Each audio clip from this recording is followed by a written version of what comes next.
এইটো আপোনালোকে চিনিয়ে পাইছে, হয় এইটো হ'ল কঁঠাল জেক ফ্ৰুইট। এইটো পিংক কঁঠাল হয়, পিংক জেক ফ্ৰুইট হয়। এইটো আপোনাৰ গ্ৰাফটিং, ইয়াতে গ্ৰাফটিং আছে। সাধাৰণতে শুনিবলৈ পাওঁ মানে আপোনাৰ কঁঠালত গছ ভালকৈ নহয় বা ভালকৈ নালাগে।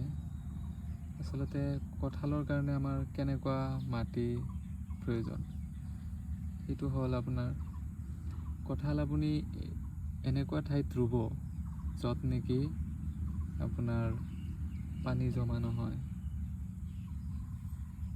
আৰু ইয়াক মাহে মাহে আপুনি চেক কৰি থাকিব লাগিব পোক মাকড় লাগিছে নেকি। যদি পোক লাগিছে, আপোনাৰ আজিকালি বীজ ভাণ্ডাৰবিলাকত বহুত ভাল ভাল আপোনাৰ বিষ এইবিলাক পোৱা যায়, যোনটো নেকি আপোনাৰ পোক লাগিলে এইটো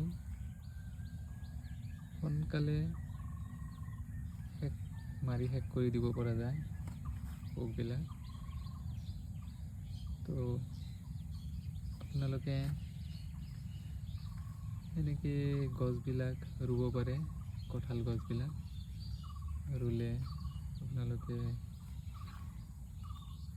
ভাল উন্নত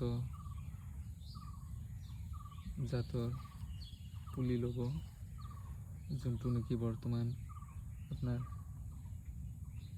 পিংক জেক ফ্ৰুইট যোনটো হয়, সেইটো প্ৰচুৰ পৰিমাণে লাগে। তো এনেকুৱা ধৰণৰ কঁঠাল লগাব, আৰু আপোনালোকে চাই থাকিব অলপ গছটো লগোৱাৰ পিছত যে পোক মাকড় লাগিছে নেকি, পাতবিলাক ঠিকে আছে নে নাই, গুৰি ঠিকে আছে নে নাই, এনেকৈ চাব। তো এটা সময়ত চাব আপোনাৰ বহুত ভালকৈ লাগিছে কঁঠাল। তো এনেকৈ আপুনি যদি কঁঠাল ৰুৱে তেনেহ'লে লাভৱান হ'ব। ধন্যবাদ।